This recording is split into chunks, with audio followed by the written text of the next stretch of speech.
Tome 1, module 7. Pluralité des mondes habités. Guide d'étude numéro 1, le fluide cosmique universel. Les esprits supérieurs nous expliquent qu'il existe un fluide éthéré qui remplit l'espace et pénètre les corps. Ce fluide, c'est l'éther ou matière cosmique primitive, génératrice du monde et des êtres. À l'éther sont inhérents les forces qui ont présidé aux métamorphoses de la matière, les lois immuables et nécessaires qui régissent le monde. Ces formes multiples, indéfiniment variées suivant les combinaisons de la matière, localisées suivant les masses, diversifiées dans leur mode d'action suivant les circonstances et les milieux, sont connues sur la Terre sous les noms de pesanteur, cohésion, affinité, attraction, magnétisme, électricité active.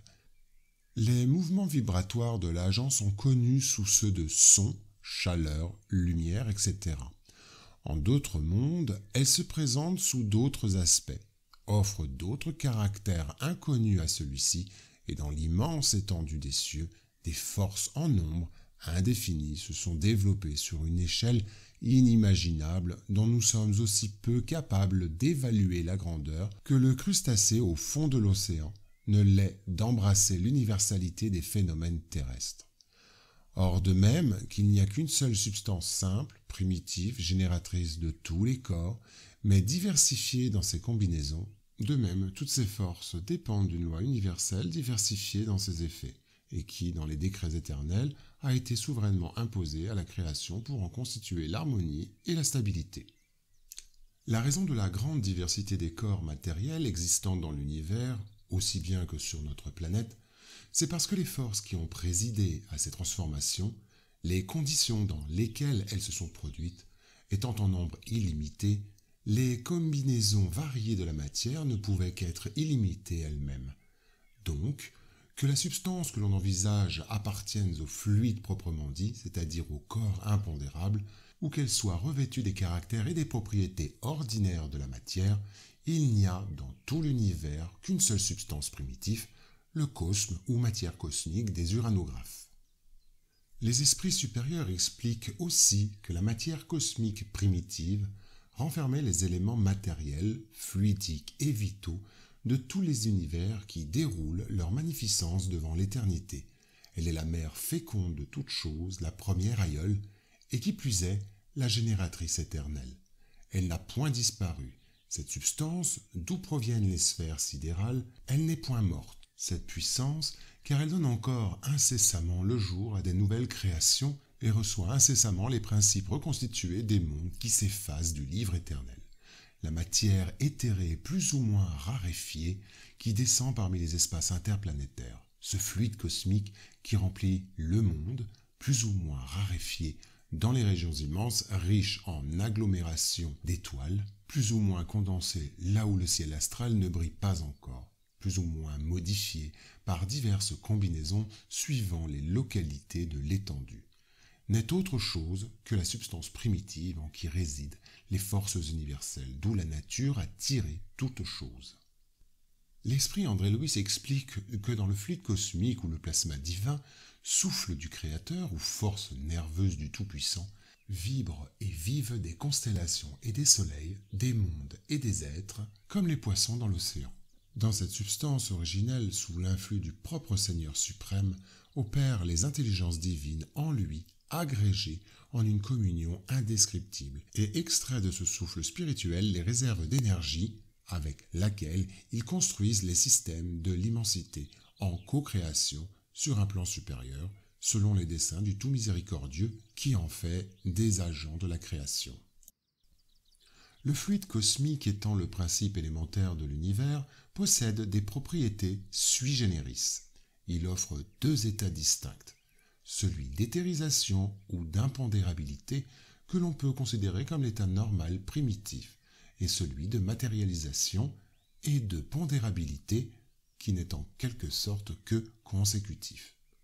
Le point intermédiaire est celui de la transformation du fluide en matière tangible, mais là encore, il n'y a pas de transition brusque, car on peut considérer nos fluides impondérables comme un terme moyen entre les deux états.